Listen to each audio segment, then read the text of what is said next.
Hey guys, how's it going? Welcome to another episode of Kill Stolen. Me, Cryptic, and as always my partner in crime, Tempest Hugo. What's going on, man? Hey buddy, how's it going? A little bit worse for wear, a bit hungover from last night, but the show must go on. Yeah, it happens. It happens.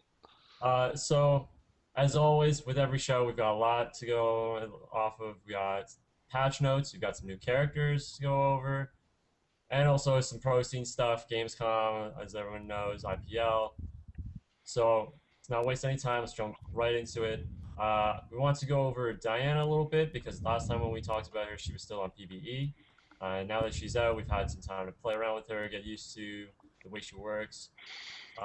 And I didn't like her at first, to be truthfully honest. But now that I've had time to really get a lot of play in with her, I'm enjoying her very much, especially as AP mid. She's surprisingly strong. Yeah, I never really ever since she's been released, I haven't played against many Dianas, which is a bit of a shame because I'm I'm used to playing her AP mid where she is very strong. She can punch out a lot of damage really surprisingly very quickly, but I haven't played against many in the jungle, and I really want to because I want to experience what those ganks are like because I mean they should be really strong because of the kit that she has.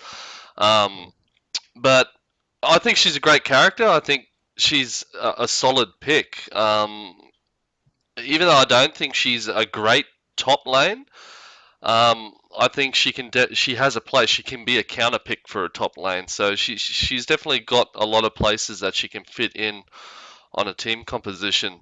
My only problem with her is just her skill shot Q.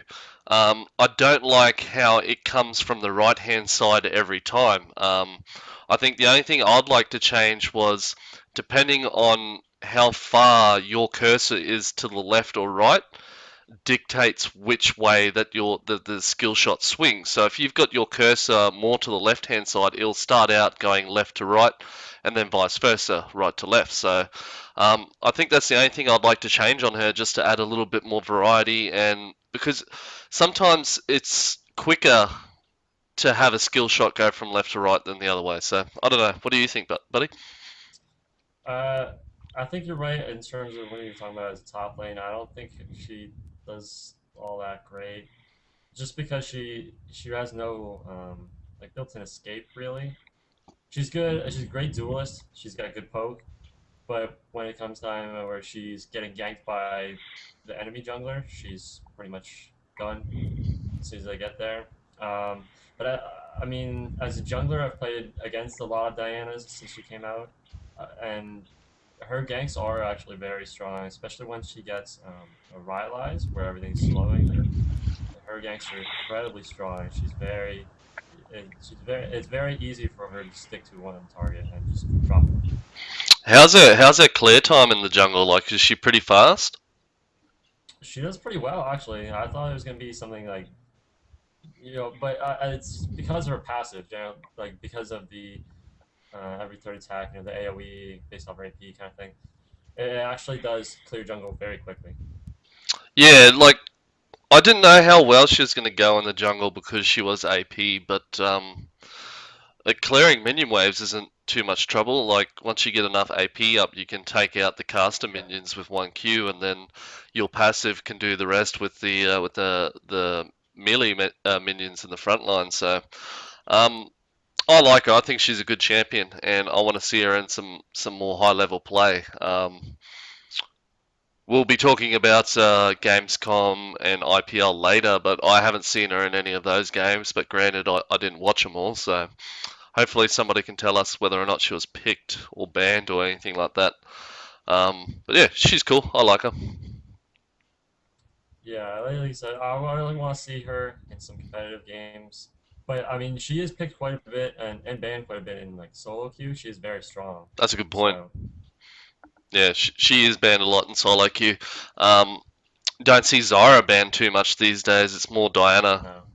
no. Um, Actually, speaking of bans in solo queue, I know Riot has been talking about it for a little while, increasing the ban limit up to 4 picks per team. Um, I think it's definitely getting the stage where it's needed now because the old ban Morgana, Kassadin, and Shen is really it's not needed anymore. It's not done anymore. There's more threatening people to ban now. Like for instance, Diana or Zyra. I can't stand Alistair and solo queue because people just don't know how to play safe and ward. What's your opinion, man? Um, I think three as of right now is fine enough. I think there's enough variety in what people are banning based off of their team comp or what they know other people play. I think once a few more champions roll out, then we'll probably start to need that fourth ban in there, just because there are so many champions already. But I mean, like I said, there's good variety in what's getting banned already, so I don't think it's too bad. Yep. So our new champion Rengar, man. Have you had the chance to check out the YouTube video that I put up on him yet? I did actually, and I think we talked about this a little bit before the show. I'm still not convinced on him, specifically because of his ultimate. I don't feel it very much. I could see it working as a jungler, getting those stealth ganks in, with the movement speed, jumping on them, and just kind of sticking to one person. And I could see it working in a team fight as well to help stick to like an AD carry or an AP carry, something like that. As a top lane, I don't like him too much. I don't know. I feel like he's much more well suited for the jungle. Yeah. Well, after this, we'll read out all of his abilities and stuff, so people listening and watching know what's going on. But if you go to YouTube, I put up another PBE preview of Rengar. Basically, he's a jungle slash bruiser.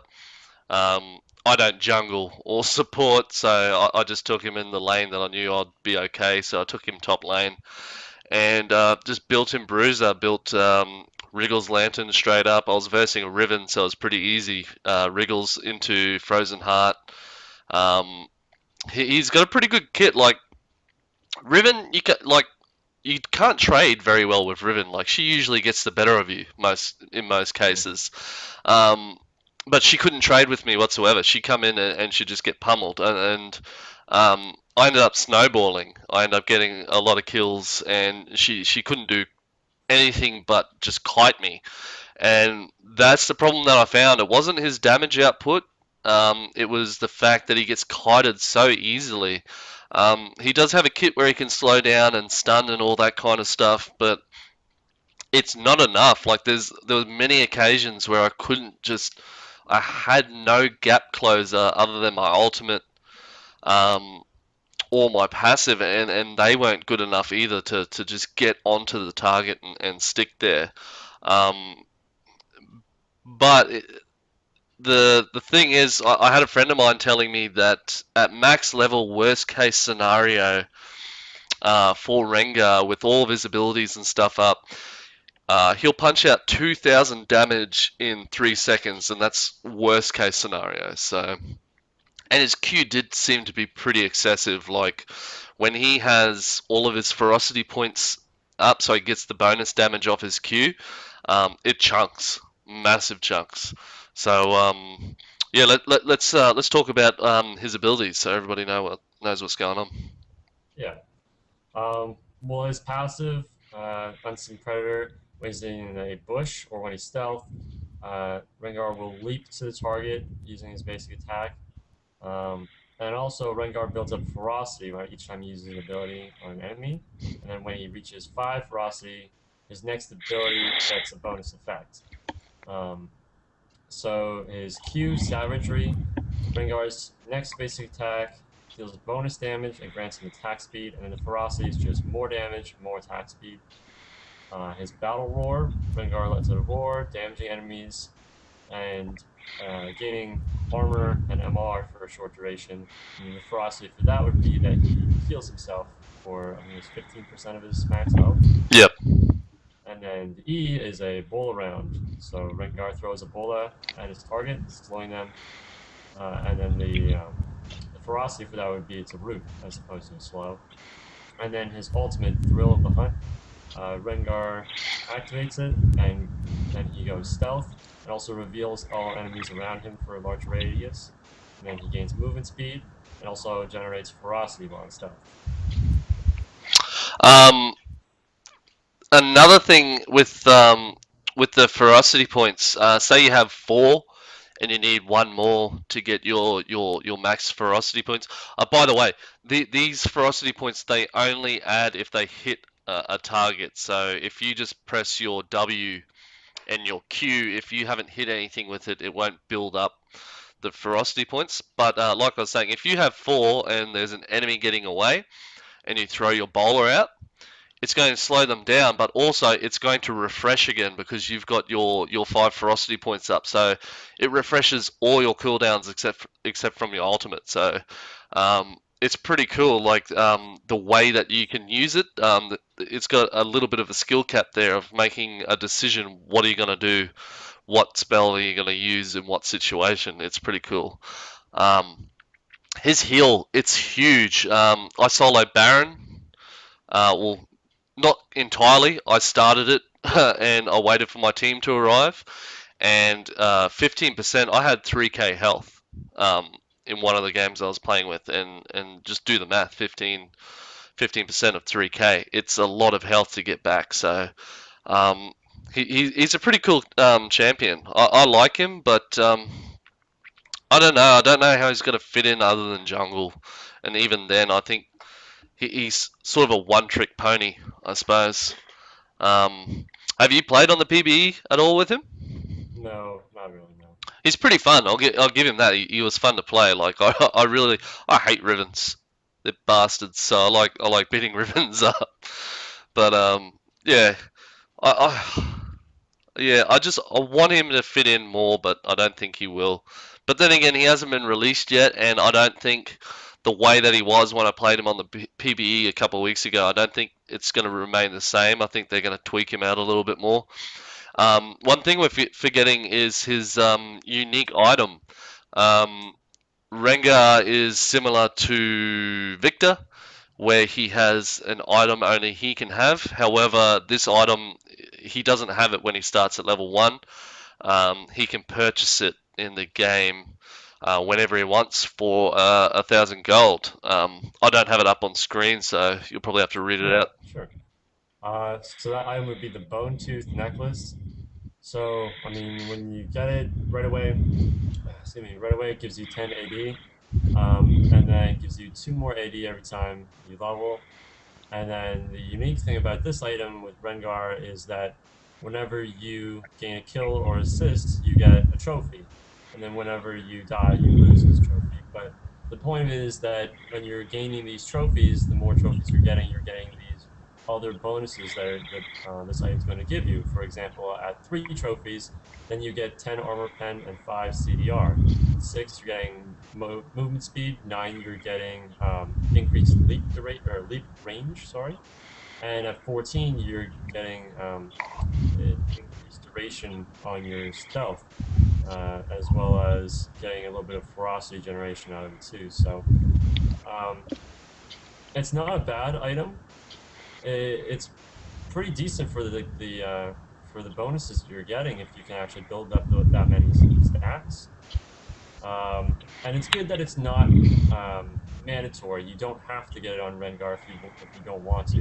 Which, I mean, someday they'll change Victor to get rid of that damn thing. But it's nice that you don't have to right away. You don't have to get that bone tooth. Yeah, the only thing I don't like about it is if you don't buy it, if you opt for other more powerful items, because let's face it, it's an early game item that you want early, but the problem is it doesn't give you any benefits in the early game, especially if you're jungling. Like the base stats for it. What are the base stats for it? It was just 10 AD and then 2 AD per level. Yeah, so it's pretty crap. Yeah. And for the price that it is, you're not getting the bang for your buck. And when you buy it mid game, you don't have all those stacks that you want, and that's the thing.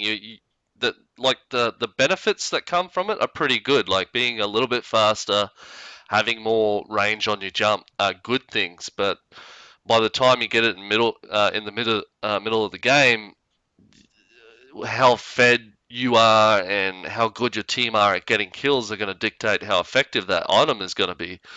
Um, I just think what they should do is they should add into his passive, instead of having the bone tooth necklace, they should just get rid of the stats from the item and just keep the trophies into his passive. So as he gets kills, he gets his own trophies, and then he gets more added to his abilities. I think they'll be fair enough because it's a stupid item. You end up selling it late game anyway. So I don't like it at all. Yeah, um, I'm right there with you. It's not good early game. It's just not beneficial enough to buy, especially for 1,000 gold. And I've never been a fan of snowballing kind of items, Magi's and so what they called. I've never really, I've just never really liked them. I'd rather have the flat stats as opposed to losing stats if you die or you know what I mean. So I don't know. Will I ever buy it on Rengar if I do a bot match? Yeah, sure. But if I'm actually trying to do solo queue or something as Rengar, probably not. I'd probably opt for something a lot more useful. I see where Riot's coming from. I can understand what they're trying to do. They're trying. I mean, they're above 100 characters now, and it's pretty hard to make new stuff all the time. And I know what they're trying to do. They're trying to mix it up. They tried Victor. He was a bit of a failure with his passive, with his stupid item. So they are going back to the drawing board with him, by the way. It is in the talks. They haven't figured out the correct way of fixing it. But with Rengar, like they're trying it again. They're going back to the drawing board, trying to get this new. Oh, okay, will throw in a unique item because it's new. You know, it isn't used much, and we'll see what we can do with it. And I I like how they're trying new stuff. They're trying to keep the game interesting, but I think they should just completely forget about this unique item system because this game, especially when it's late game, it's so unforgiving that if you're an item short, you're gimping yourself really. So yeah, I think they should just scrap that entirely. And I was talking, well, I wasn't actually talking. I was in Pastry's IRC for, I can't remember if he was just taking questions or if it was actually for face check or not, but I remember just asking him, what do you think about having a utility slot specifically for wards or potions, something like that? And I think that's something right we'll have to have a look at because I hate it when you have a full build, or not even that, you're building some items that have a lot of items in the recipe, and your slots are all filled up, and you can't buy wards. It's a bit of a pain in the rear end, especially late game when ward coverage is pretty essential. It seems a little bit unfair that okay, well I either have to sell my void stuff to buy a ward, or I just don't buy it, and we got to risk face checking. So I think Riot should definitely look at making a utility slot, and I think maybe that with the utility slot you can't buy 5 or 6 wards. You can only just buy one ward for that slot. I think that makes it pretty fair. Yeah, I mean, just thinking about it now, even like from like a support kind of standpoint, like you have to gimp yourself to help your team to be able to board the map and get that vision. But like, let's say like if you didn't have those wards, you buy like something like a death cap. That's huge. That's a big thing to have, especially for a team fight where if everything's equal and one support has a death cap and the other guy has wards, what's really going to make the difference in that fight? So I mean, having a utility slot like that'd be an interesting concept. Exactly, yeah. And why should it just be the support having to gimp themselves? I mean, it's everybody's responsibility to ward the map. don't think that your support and that your jungles are the only people that are supposed to be warding.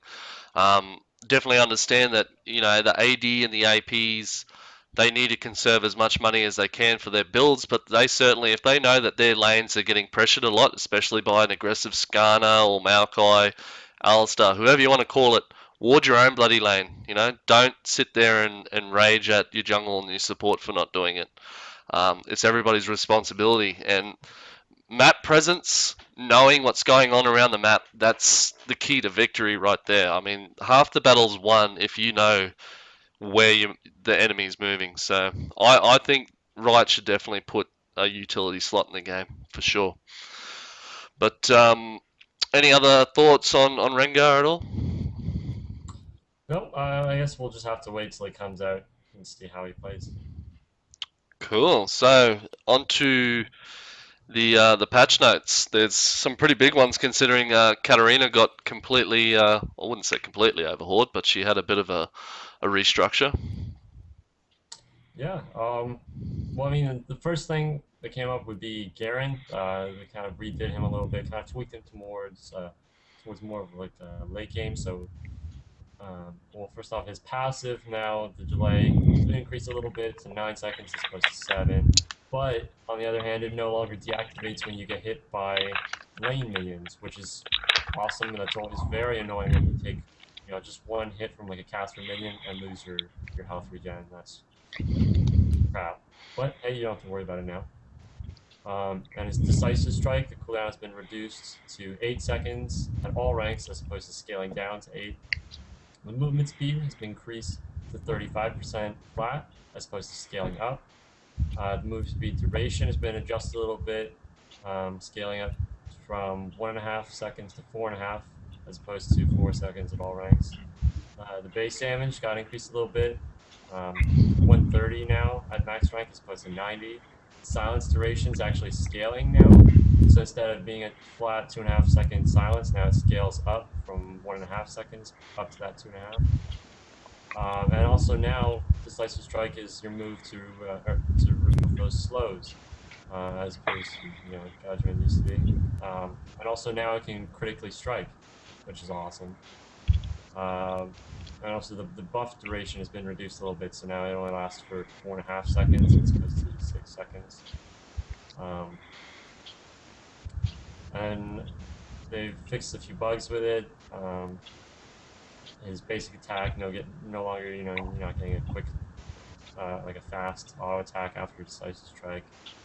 And also now when you do decisive strike someone, Garen's going to keep following that target as opposed to stopping and just derping in the lane.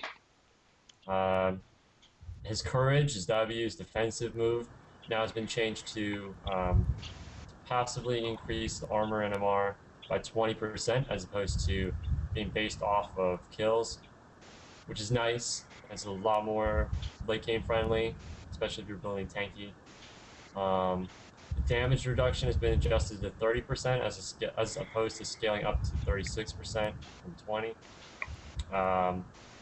The active now additionally grants 30% crowd control reduction, which is awesome. The duration has been adjusted a little bit, scaling from 2 to 6 seconds as opposed to 3 seconds at all ranks. And the cooldown has been adjusted a little bit. Now it's from scaling from 24 seconds to 20 seconds as opposed to scaling from 30 to 18. His judgment damage has been adjusted a little bit, so now it's going to be 120 flat damage at max rank and scaling with 1.1 of his total attack damage. And one thing about that too is that the scaling is actually going up with the spell rank. So now at rank 1, it's only scaling with about 70% of your AD. And then at max rank, it's going to scale with 110%, which is an interesting concept because I don't think there's anything else like that in this game. And then damage dealt to minions increased by 25%. Hey, roommate. And then of course, like we brought up, it no longer removes the slow. It's only it's that Q is going to be removing the slows. And also, he's going to be ignoring unit collision. But if you're deciding to go through minions, it's going to slow you by 20%, which is a little bit of a trade off, which is an interesting concept. Yeah. When I heard that, I mean, this is a buff in my opinion for Garen, and when I Yes. heard they were buffing him, I was facepalm moment. I was like, oh Jesus, like he's so retardedly easy to play, and he's a person that I feel guilty about picking to play because he's so fun. He's such a troll pick, but I like there was a lot back there. The interesting one I liked was his passive. How you said if he gets hit by minions, it cancels his passive. Um, is this the same for jungle camps? Will they not reset his passive? Could Uh, you imagine if that was true? it just says no longer deactivates when damaged by lane minions. Ah, Jungle okay. Garen? Jungle Uh, Garen with his passive on uh, permanently. hmm, Damn. But yeah, okay. So that would be funny. I like the idea behind. Okay, I can walk around minions, or I can remove the collision, but I'm going to trade off 20% of my move speed. Um, that's not in the game at the moment. I think there's only two characters that ignore unit collision, Fizz and, excuse me, sorry, Jaina. Hecarim And Jaina. and Janna. Oh, there you go. Yeah. Three. So, Yeah. well, see, I don't play support, man, so I wouldn't know. That's why I'm here. That's why Yeah, I'm here. that's why you're here. It's the combo, it's the duo. Yeah. But so yeah, there's three in the game that ignore unit collision, and now there's four with the ability. So, but I like the idea how it's okay. Am I going to walk through these minions and be slowed down by 20%? You know, it's like you said, it's a trade-off, so it's kind of cool. Um, I love the fact that his Q can now critically strike because the way I build Garen is I build three Doran's blades on him, and then I'll build straight Oh into God. straight into Infinity Edge, and then just turn him into a tank with heaps of damage. So I think that's going to be a lot of fun. As for his W, did you? I don't have the patch notes up because of XSplit, but you were saying that it shortens the duration of stuns and slows. Yeah. Now, when you activate it, it's going to also give you 30% CC reduction when it's active. Wow, that is so good. Like that, I mean, Yes. he doesn't necessarily have to build Merc treads if he doesn't want to. Well, mind you, it's only lasting 6 seconds, so Mm, you really have to time it well when you're in a fight. true, but still, that's pretty good. Like that's Yeah. another stack of tenacity if you think about it. I mean, it's not as good as Aurelia, but still, it's pretty sweet. Um, I like the fact that they're scaling him more to late game now because he is a boss early game. Like that flat like 2 second silence is brutal for a lot of top laners. So I think it's a bit fairer now because you had to go, okay, am I going to max my Q or am I going to? I think it's E for spin. I'm pretty sure Yeah. spin to win, E baby. spin. Yeah, Yes. so I'd max my E, but now I'll have to think about it. Shit, should I max my Q first to get the longer silence and a bit more damage? Um, I still love taking Garen and Tarek bottom lane. You know, get Tarek Oh with the God. yeah, get the stun, then get the silence, spin to win, baby. It's so good. But yeah, Someday you should try Garen Blitzcrank. Me and my friend played oh it. It's hell really fun. yes. Well, Pastry was playing Garen last night. We played ARAMs until like 3 in the morning. That's why he's not in the show today because he's too freaking tired. Um, he played Garen just in Rambo mode, and I'm like, what the fuck is he doing? He just kept coming out, and he was just curb stomping people. So I can't wait to play him now. I haven't played Cat since she's been remade either. So I did play her on the PBE though. But we'll get to her. So anything else you want to add to Garen? uh, I guess well the only thing I left out was that they've adjusted his cooldown for his ultimate a little bit. So now it's going to be scaling from 160 seconds down to 80 seconds at max rank, and then It used to be 140 scaling to 100. So now he's gonna have his ultimate up a little bit more, 20 seconds off. That's kind of nice, especially when his ultimate is amazing. Yeah, Yeah, it's amazing. I got stomped. I played Vlad top lane against a Garen, and Garen does really well against Vlad if he gets on top of him early. Um, if anybody doesn't know what his ultimate does, it's an execute. Basically, it does more damage to the target depending on how much health they have missing already. And since Vlad is typically a very healthy mage caster, once he gets you to about one third health, that execute's just going to rock you. Um, and I remember he'd just kill me. I'd come back to lane. Oh shit, his ultimate's back up. He just Q, spin, ulti.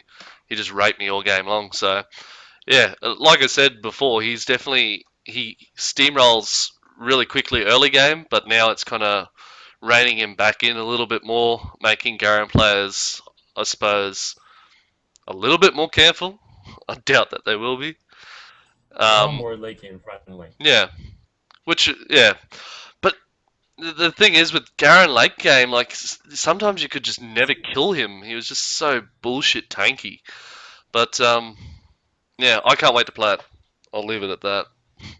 Yeah. So moving on, we had a little surprising buff to Gangplank. Remove Scurvy, now going to remove Lines. So I mean, you have a lot easier time against Teemo. Yes. Um, Jace, they improved the responsiveness for his basic attacks um, after he's switching, which actually I had never noticed. Hey, uh, I had never noticed actually until I played Jace the other day before the patch that there is like a weird delay when you switch stances and then try to attack.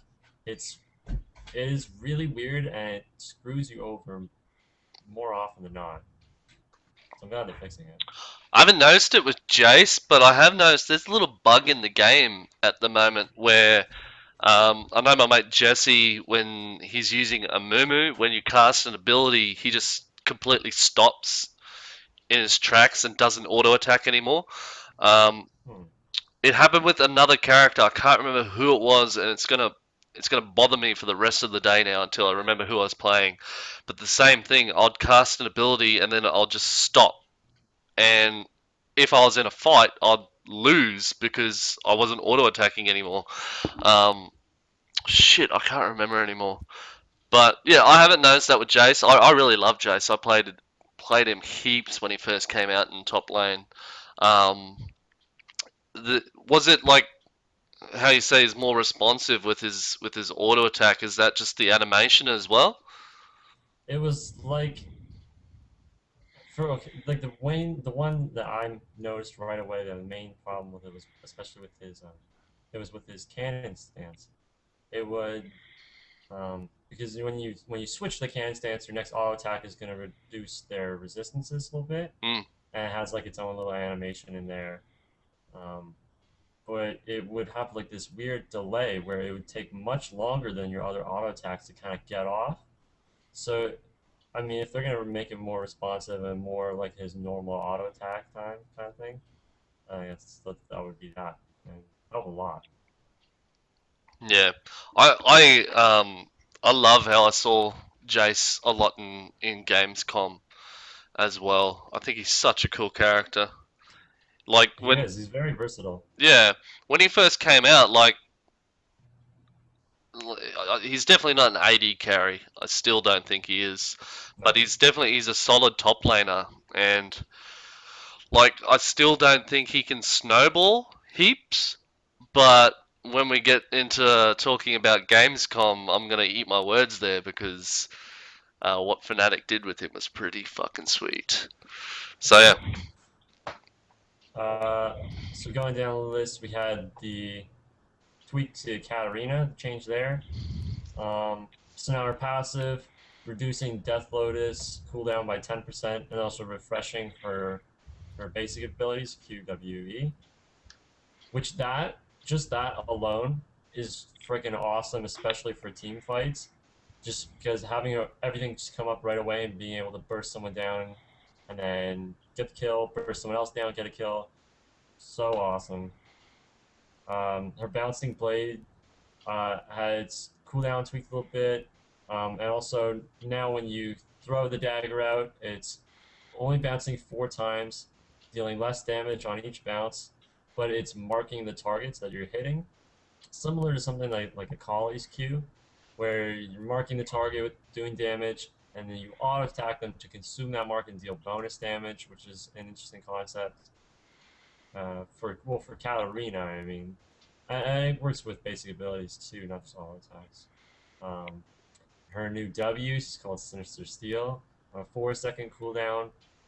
She spins daggers around her, dealing damage, scaling off her AD as well as her AP. And if she hits an enemy champion, she's gaining some movement speed for a second there.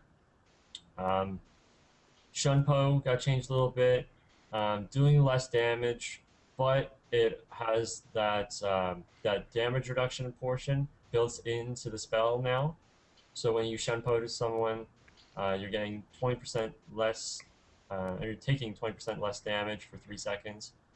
And then her ultimate got changed a little bit. Death Lotus.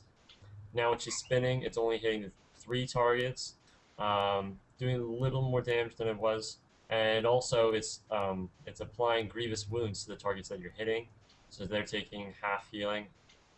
Um, I've had a few chances to play her and play against her since she got reworked.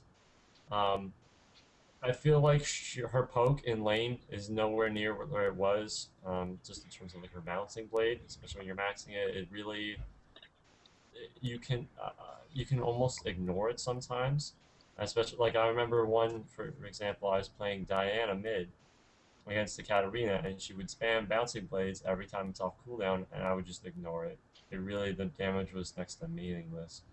But her team fight presence is very strong. Death Lotus is still a great ability, and her passive resetting all of her abilities when she gets a killer assist is friggin' sweet. The big question I wanted to know about Kat is, does she still snowball like she used to? Uh, she can, yeah. The only thing is she can't just decimate a team like she did before now because her ult is only hitting 3 people. But 1 versus 1 or even 2 versus 1, she can still decimate people hard.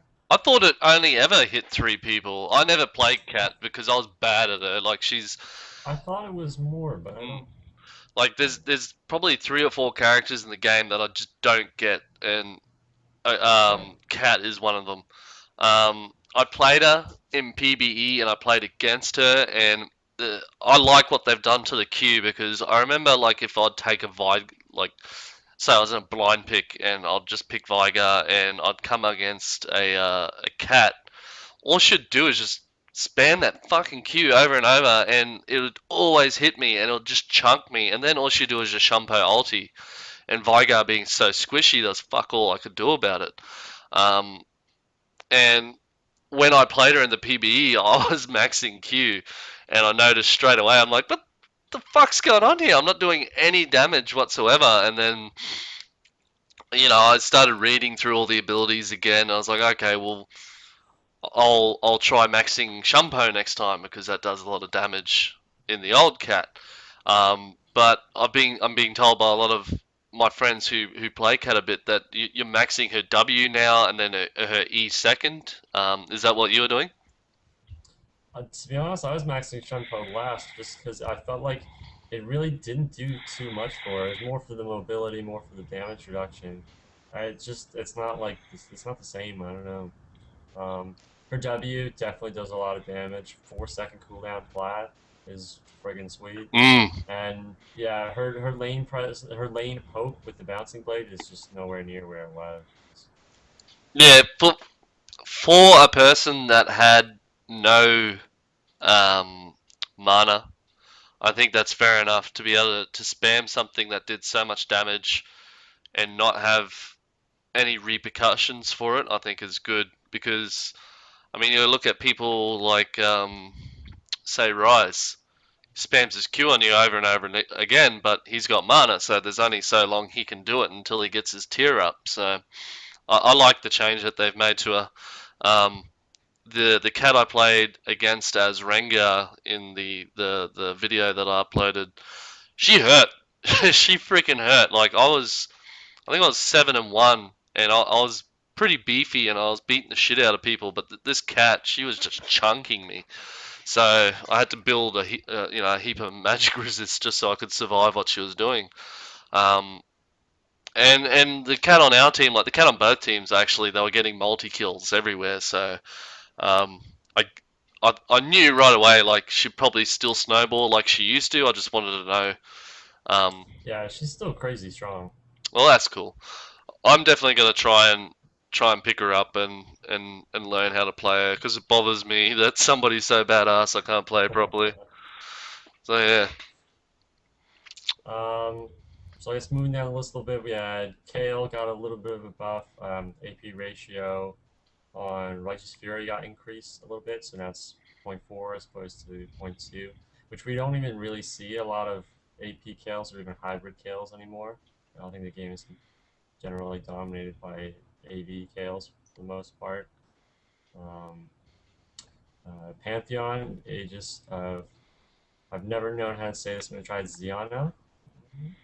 Uh, a slight increase on the speed of his jump, and then now places Pantheon slightly in front of the target as opposed to right on top, which I'm so glad that they finally did that because that was the biggest piss off ever when you try to jump on someone and you really you kind of feel a little trigger happy. You jump on them and then try to um, use your spears on them, try to get that cone going and do some damage, and it does nothing because you're on top of them, and technically they're not in front of you or anything. So now that they're kind of jumping you to the side of them, thank God. yeah. Pantheon's one of those funny ones, eh? Like you see a lot of people who destroy with him, and then you see a lot of fail Pantheons. I hate the bug. It really annoys me when you see Pantheon's the ring for his ult on the ground, and before you even see him drop out of the sky, he jumps on top of you and stuns you. And you're like, what the fuck happened there? Like, it didn't even give me the chance to flash. I like didn't even see him land first. So I'd like him to fix that bug. Um, I love the idea of Pantheon. He's such a cool character. He's got so many cool skins, and like he's touted as the anti AD carry. And like I said, you see a lot of people destroy with him and a lot fail. I just want to see more consistency out of Pantheon because um, when he first came out, he was OP as fuck. Like apparently his stun was like for 3 seconds or something ridiculous like that. So I hope they just even him out a little bit more and we can see a lot more consistent Pantheons and maybe some Pantheons in competitive play. Yeah, I want to see like I think it'd be interesting if they did something to Pantheon like they did to Garen, where like because his lane phase is so strong, spamming spears, you're doing so much. The guaranteed crits when they're low is crazy, and being able to jump on them with a stun is friggin' awesome. And then late game he just sort of falls off and he's like this tanky like anti carry. So I'm wondering if there's something they could do like I don't know. I don't even know what they would do, but it would be interesting to see something change where he take away some of his lane presence and make him a little more late game friendly. Yeah, that you hit it right on top of the head there. He has that really strong lane phase, but late game he just it doesn't even you don't even notice that he's on your team anymore, other than jumping priority targets. I personally I don't like Heartseeker Strike. I think it's a shit ability. I don't think it does crazy amounts of damage, and yeah, I don't like it. And yeah, I hope he gets a change anyway. Oh well. So for Teemo, they changed Teemo. They changed Talker Shot a little bit. Now the damage on impacts has been increased a little bit to 50 base damage, and then scaling with zero point 0.4 AP as opposed to 45, and then 0.14 AP. So it's going up a little bit. Um, the poison ability power ratio has been reduced, so now it's zero point 0.1 as opposed to 0.14. So just toning down his like if you're like his AP, I guess if you do build an AP a little, um, but making his on hit slightly better, which is nice. I like Timo. Still, still a good top. Still awesome. I actually noticed that change last night while I was playing ARAM. I was last hitting minions so easy with him because I play Teemo full AP and then sometimes on hit Teemo, and he's pretty fucking OP in ARAM. I can say that much. And yeah, I was last hitting minions way easier than normal, so I could definitely see the change straight away, and I couldn't figure out why. Like I hadn't checked out the patch notes at all, so I was like, damn, must be last hitting pretty good tonight. That impact damage is too good, Mm, especially when you play on hit Timo with Zen Malady. Oh god, hell yeah, that's so good, that's how I built him. Wits End Melody and then straight into Death Cap. so good. So Varus, they changed Varus a little bit. His piercing arrows now no longer sometimes fires from a point above his bow, which was a weird bug. Um, piercing arrow also now more reliably hits targets at the end of its range, so it's not quite so finicky. His blighted quiver, the AP ratio on blight stacks detonation has been increased a little bit. It's actually been doubled, so now it's 0.02 per stack as opposed to 0.01. Um, and then his chain of corruption actually got changed a little bit. The width of the missiles gone up to 100 as opposed to 60, and they also increased the I guess the main thing would be that they increased the visibility of the tendril coming out, which was nice because Varus's ult was always sort of like kind of pussy. I'm not gonna lie, it was like this little rope just comes out of this little purple thing, and that is it. And it should be a lot cooler because it's so strong. Yeah, I agree. It was it was pretty shithouse the way it looked. Um, I actually played Varus. Um, it was this weekend sometime, and like he's such a cool character. I remember when we were talking about him, how excited we were when he was coming out. Like we're like, "Fuck Hecarim, let's get this Varus out," Yeah. And he's a cool champ, and like if you feed him, he'll wreck you. But I don't like how short his attack range is. It feels like his attack range is the same as Vayne's, and he just doesn't have that upfront damage like Vayne does to get in that close and trade. I wish he had a little bit. I mean, of course, he's got that big freaking Q, but you're never using that to its full extent while you're sitting in front of somebody trading. Like, you can't. Like, if Graves is in your face, you're not gonna. Okay, I got my 3 stacks. Let's charge my Q. You're dead by then. So, um, and yeah, that ulti, like, now that I've used it, I can coordinate better with my team. Like, I'm already telling them, look, I'm using my ulti, but they can actually see who it's hit and who it's going to hit. So yeah, I like that change. That's a good change. Um, so I guess the next would be Zyra. They changed for a little bit. Um, base movement speed going down just a tiny little bit. When multiple plants on the same target, additional plants deal 50% damage instead of 75%, so you're not getting destroyed by her plants.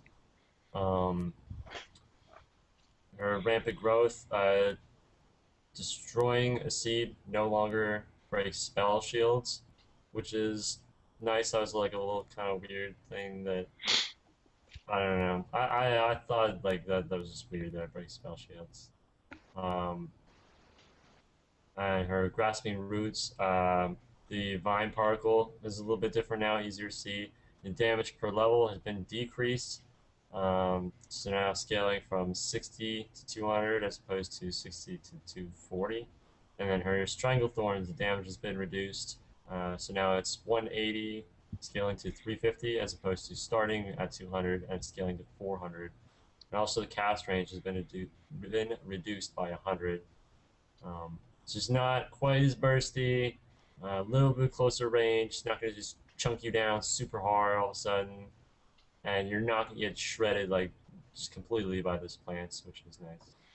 Just speaking about spell shields, a quick second. I've always wanted to bring this up. I hate Mm-hmm. how Nocturne's ulti, Paranoia, takes off your Banshee's Veil. I hate that. Like you you'll be in base and you've just got all your mana and your health back and you'll be coming back into lane and then your bottom lane's getting ganked and mind you you're versing a Vigar or something too like or a LeBlanc where that Banshee's Veil is really important.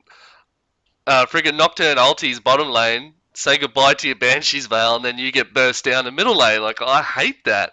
I think it's dumb how it takes away your Banshee's Veil for Paranoia. I think it's I've stupid. actually never noticed that. I've not because like it's not often where I buy Banshee's Veil, and it's not it's even less often where I'm buying a Banshee's Veil versus a Nocturne.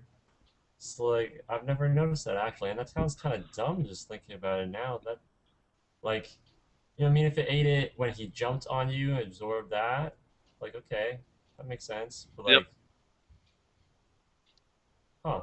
No, I've honestly never noticed that. That It sounds is really dumb. so dumb. It is like I'm a big fan of Banshee's Veil on my AP carries. Like if I've got a really aggressive person like LeBlanc, like I said, Vigar, it's indispensable item.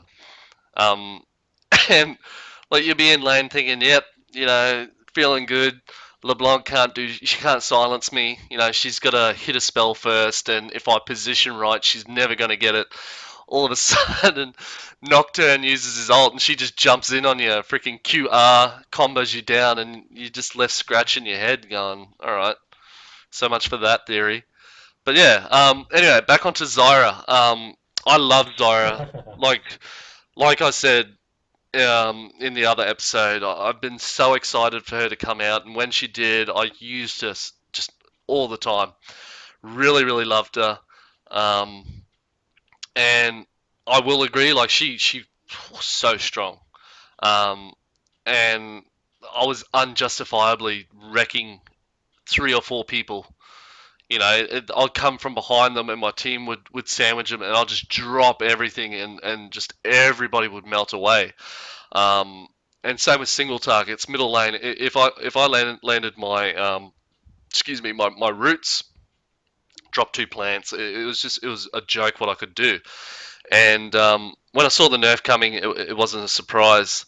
Um, and she is in a good spot. The biggest thing I noticed was the radius of her ulti because when I first used it, when she first dropped, I was like, you gotta be kidding me, man! It's huge. Like it was a massive circle on the ground. Like it was probably the size of Pantheon's. Like that circle for Mhm. Pantheon's ult was probably that big, maybe even bigger.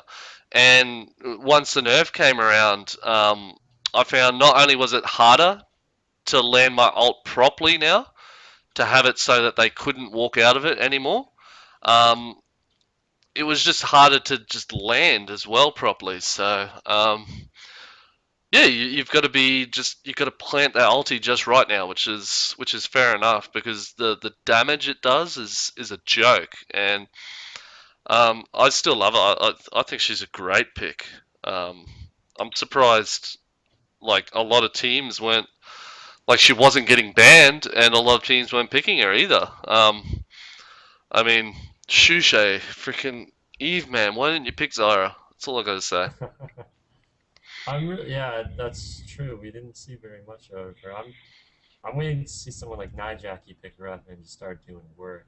Hell yeah, man! I've seen him in live stream with that bitch, and like you said, he does the work. So, but we want to see her in competitive play. She's strong as like. There's no reason why not to pick her. Um, there's nobody who does what she does. That's the thing. Like, there's a reason why that so many characters are picked because they do the job better than another mage. Like they're stronger at it. And the thing is, like, there's nobody who does what Zyra does in this game, in my opinion, as well as what she does. So there's no reason why she shouldn't be getting picked, I think.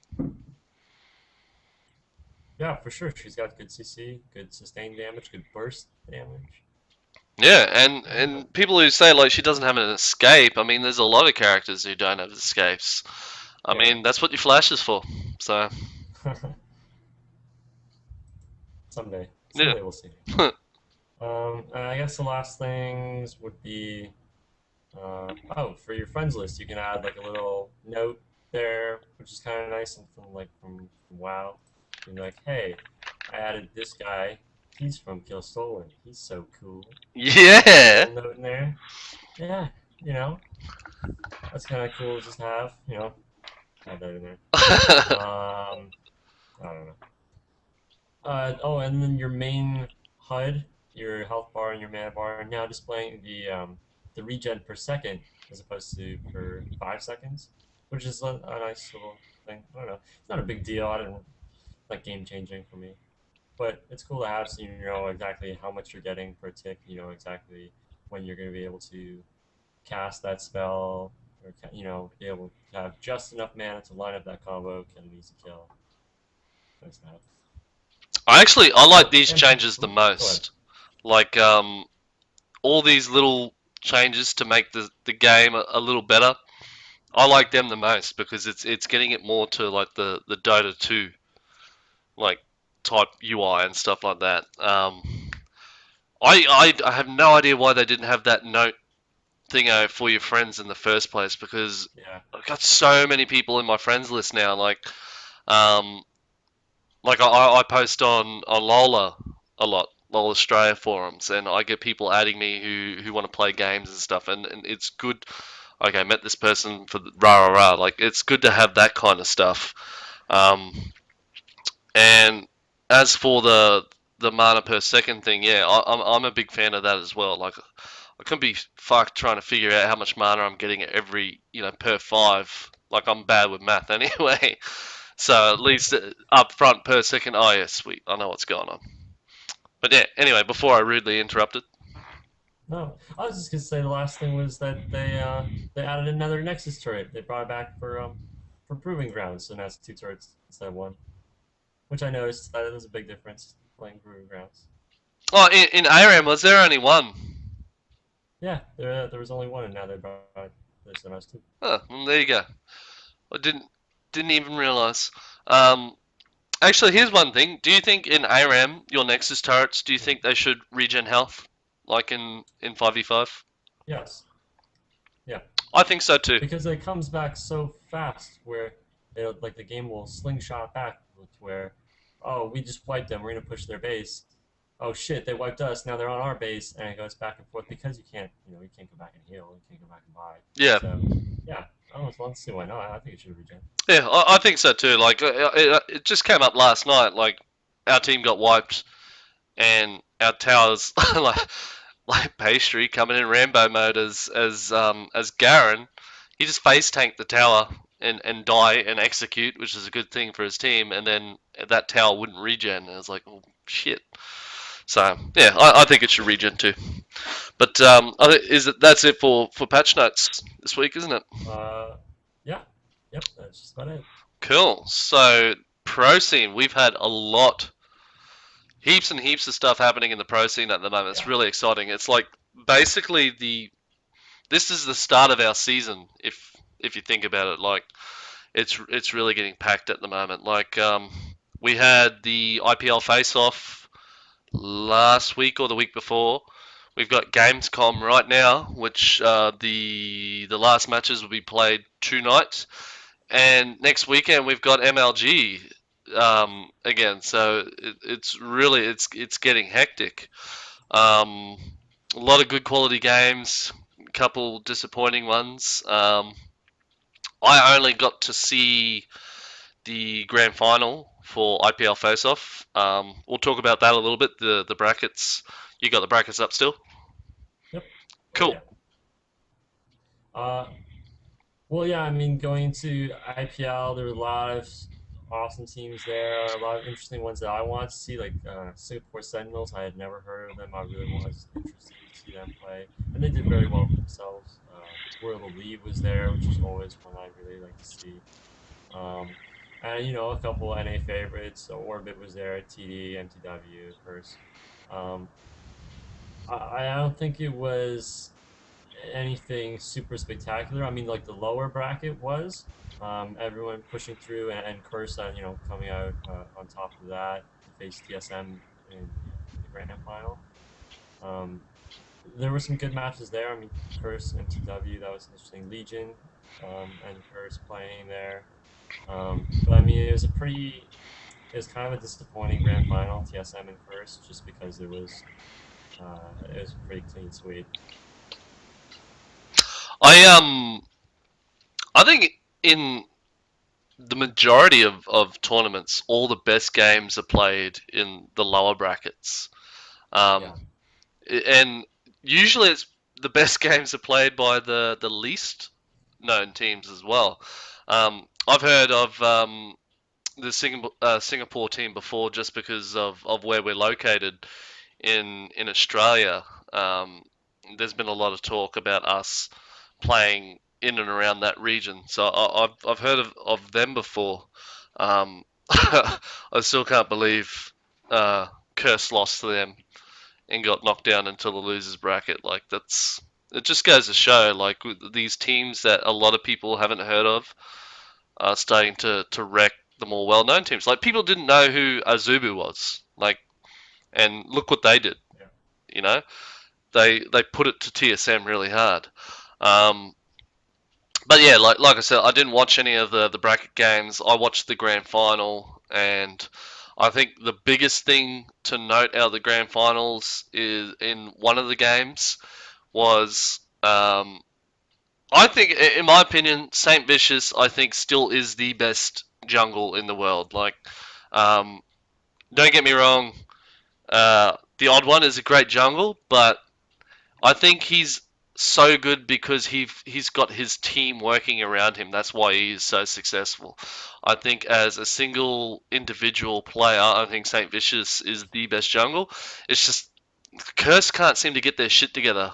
They've got all this individual talent, like Jackie, like all of them are so good, but they just can't seem to get the puzzle pieces fitting just right. So they don't have that team cohesion yet. And it really you could really see it in this game. Saint Vicious didn't get a single buff until the 11-12 minute mark around there. Like the counter jungling that TSM was doing was just a joke. Um, when Saint finally got his first jungle buff, there was an applause from the audience. I mean, that's how sad it was. So, um, but yeah, TSM took that final. So, any of you who didn't know, sorry for the spoilers. There's going to be spoilers all for the next, I don't know, 5 minutes or so. So, mute us if you want. Do you want to add anything for APL Face Off at all? Uh, Not really. Like, I mean, like you said, it's pretty clean. I really, really want to see Curse do better because, like, we've been over this. There's all of them. Each person on that team is so individually talented that I'm surprised they're not doing better than they are. I mean, but we can only, time will tell when, they have the gaming house going up and running now. And I really just want to see them succeed because they are so good. All of them are just so good. Yeah, how pimp is that gaming house, man? I mean, it's so Yeah, sweet, and the friggin' conference room, dude, that's awesome. it's so good. And Lamel, she's lucky enough; she's going to the Curse Gaming House pretty soon. So, fucking good for her. I mean, that's so cool. But I mean, here's the thing. I've said it before. Like, Saint Vicious is a bit of a prick. He's a bit of a douchebag, and I think, in a team environment, he's pretty toxic. But the thing is, Curse doesn't have somebody to call the plays, and that's what Saint Vicious is. He calls the plays, right or wrong, he does it, and they've just got to work with it. And there's no reason why they shouldn't be performing better, I suppose. So anyway, moving on. I think it's just like their team cohesion, like their teamwork together. Mm. I don't know. Ah, whatever. Um, so after IPL, we had Gamescom, which is actually still going on right now. The finals, August 19th, they're going to be between M5 and SK. which sort of caught me off guard because actually earlier today they had the game. It was CLG and SK, and I mean CLG coming into this as the second seed team. Everyone they talked to, that they interviewed or whatever, was saying like, yeah, no, CLG is gonna win. CLG is gonna win. CLG is gonna win. Yeah, and SK came out on top. So I mean, that was really awesome to see. And we talked about earlier, Ocelot crying like a little girl when they won. It was so cute. Like a Aww. little girl. He was wailing. He was absolutely wailing. I hate Ocelot. I can't stand him. Like he's a nice guy, but he's such a skirt. And I do not think he's a good player. I don't think he's a good player at all. He's known for Cassiopeia. That's it. Getting a double kill on Reggie and Odd One. Big fucking deal. I don't I don't like him. To be fair, he had some very good Oriana play, Mm. which Well, which we don't see very often at all, especially from Ocelot. yeah. Well, see, I didn't see the games. I was playing ARAM with Pastry and Fantasy, and those boys were watching it in between their death timers, and they were telling us how the game was going. And I was actually thinking the other day, I was like, fuck, I really hope somebody picks Oriana in some of these games because she is so cool. She's such a good player. So I'm gonna have to go back and watch the replays. I mean, I'm not gonna be I'm not going to rage anymore. Congrats to SK. I mean, good on you, Ocelot. I mean, it sounds like he did have a really good game, and if he did, then they deserve to be where they are. I mean, I personally, I was thinking either Curse or CLG were going to be the winners of the overall tournament. So much for that theory. But the games I did watch was day one, Fnatic versus Curse, and ELO Hell versus M5, and I knew M5 was going to take that one. Like I love Shushay. He's so good, but at the moment he's just. This is the reason why he got kicked from Fnatic. He makes dumb choices. He picks dumb champions, and he just doesn't. He plays so good on stream and solo queue, but then when he comes to a tournament, he just. I don't know what's going on, and I really want to see Shushay back to his old self. Um, I found it was ironic that he picked Eve and then M5. Uh, um, what's his name? Shit. Alex? Yeah, Alex Each picked Gragas, and Yeah. I was like, wow, like I said to Pastry earlier, I was like, man, I will have an epileptic fit if Shushay picks Gragas because I mean that and Alistar is what he's known for, and I thought it was a bit ironic. But yeah, they just ended up getting rolled in the first game, and the second game they put up a bit more of a comeback. They put up a bit of a fight, but then they let it go in the end, and they got smashed. The best games, even though they're the only ones I watched, was Fnatic versus Curse. They were so seesaw back and forth. They were so tight, and like I was saying earlier in the show about Jace not snowballing.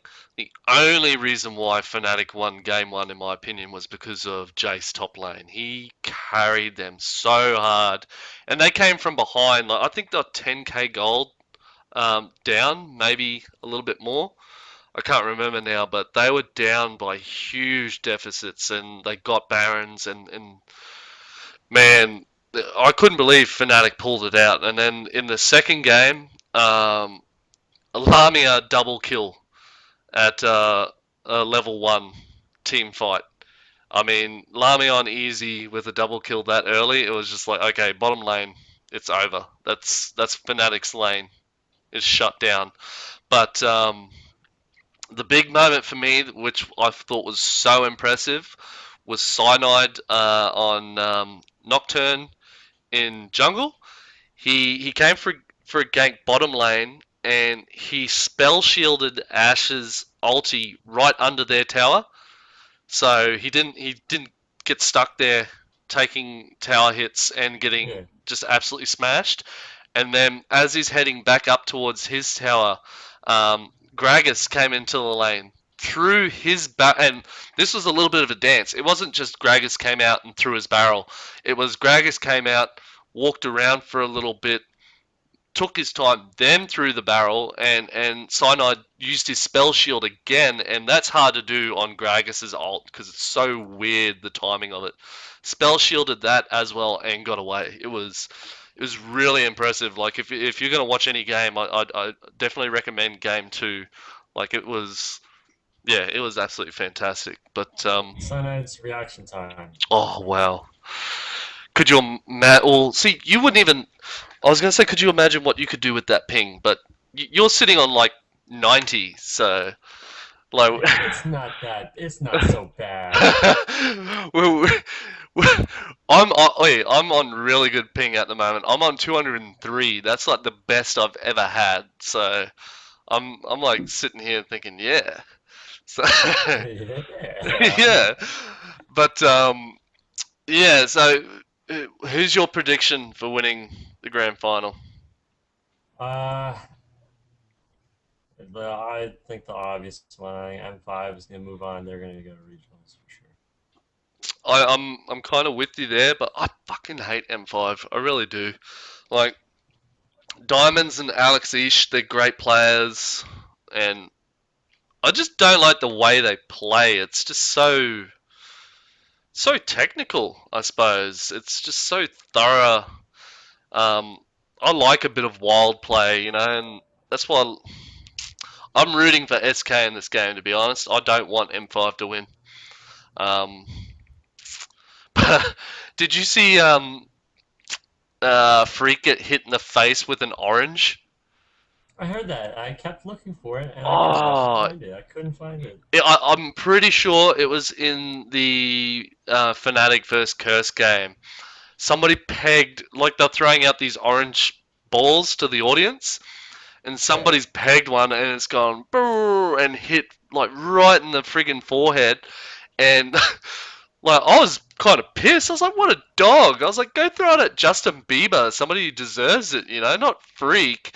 And Freak didn't skip a beat, eh? Like he was just like, "Nice shot," and kept commentating. Like I was like, "Man, I don't think I could do that. I'll be really freaking pissed." Like I'll be taking my headphones off and going, "All right, where is this? I'm gonna drop the C bomb. Where is this cunt? I'm gonna fucking bash him." And I know I could too. I'm 6'4", 89 kilos. I could probably do it. But yeah, good on Freak Man for having the composure just to keep Oh, going. definitely took it in stride. Yeah, it was fantastic. But yeah, so we both reckon M5's gonna win, but I'm rooting for SK. Yeah, me too. SK, I would like to see them win, but will they? Yeah, Not looking good. and next weekend coming up is the next MLG event. Um, and TSM, they've already said that they're not going to be competing. I was watching Reginald's live stream. I think it was yesterday, and he put a post up on the TSM Facebook page saying we're not gonna be attending. I'll make a vlog about it later. And I was listening to his stream, and I don't know the exact reason why they're not going. They had a vote. 4-1, they wanted to stay in the house and scrim or practice. Like Reginald was saying that Yeah. they could get probably 20 games in or something like that. So, like I said to you before the show, they must be making heaps of money with their live stream for them not to attend an event. I mean, Well, I mean, they've all iterated it in their own way. Like they've all had their blogs, each member, and they've all made posts about it and all that. And it comes down to basically just the fact that the NA qualifier for regionals is so close and it's coming up so fast that these last few circuit points that you're gonna get from this MLG, and especially for TSM, they really just don't matter because TSM has already solidified their spot as the top NA team in terms of ranking. That any team that wins this MLG is not going to pass them. CLG could go there, as the ranked two team, win that MLG, and it won't change a thing. It won't change any of the standings at all. So I mean, if they decide that spending that that 4 days, 5 days, whatever it is, of traveling there and playing all day and then having to travel back, they'd rather spend that time scrimming some of the EU teams, really getting prepared for regionals and deciding that that's it, that's where we want to shine right there is the regionals and get ready for season three. Well, that's fair enough. I didn't know that. That and I'm actually all for that now. That that's what's happening. Um, yeah, why not? If you're gonna be first place no matter what, and nobody can overtake you, why not get that extra practice in for the big game? I mean, MLGs, they're not small. They are important, but I think definitely the regionals are more important. So, and it's not like they're not going to go to any other of the MLGs coming up in the future anyhow. So, yeah, that's cool. That's fair enough. I completely agree with that with TSM. Then I think it's a very wise choice considering that there is some tough competition out there. Um, they're going to have to face M5 eventually, Yes. and uh, yeah, they got to practice for that shit. So yeah, good luck to them. So I mean, I guess that's about it, unless there's anything else you think of. No, we got no fan questions this week. Yeah, not a lot really. Just want to say to people listening and watching, just go to our Facebook page, like our Facebook page. You will be able to see it up here somewhere. The scrolling text. We do have the YouTube. Yeah, nice one. You're Yeah, coordinated. I'm okay, not. go that way. Okay, Yeah. that way. Okay. We got the YouTube page up and rolling. As you can probably guess by now from what we've been talking about. I'm really shit house at using Adobe Premiere Pro. I haven't worked out the correct settings and stuff to get the best video quality while keeping the same file size. So please bear with me. The quality of the videos aren't terrific at the moment, but we are working on it. They're going to improve with time. I'm working with a few people. I've got somebody doing up some stuff for me that I can add to the start of the videos, which is really kind of him, taking time out of that. And the guy who did the remake for the Surrender at 20 webpage, by the way, go check that out. It's a great website.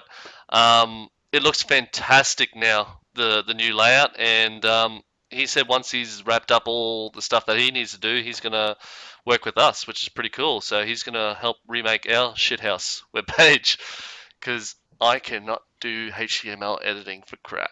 So, um, yeah, Twitter, I'm using that a lot more now, so find us on Twitter as well. Write us in an email if you want, killstallermail@gmail.com. As always, go check out Lola or LOL Australia. It's a good website, great forum where you can talk to myself or anybody else who's in there. I'm in there all the time. I'm in there just about every day, and it looks pretty shit house at the moment, but it's getting a big revamp pretty soon. The website is going to look absolutely sick, guys. So please go check it out. Go, sign up for a membership, get in the forums. You're not going to be disappointed once the remake comes around. I promise you.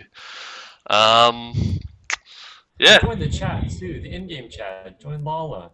Talk to. I'm always in there. yeah, that's a good I know point. you're in there too. That's it. I'm always in there too, but I never read it, to be honest. So, if you want to talk to myself, you're better off either emailing us, hitting us up on Facebook, or um, just going into the forums and getting me there. Um, because of my job, I get to go through all the social media stuff all the time at work. So yeah, definitely like us on Facebook. That's a big one. I want to get that up big time. But yeah, thanks for coming on the show, man. Again, number 14. Yeah. We're slowly getting there.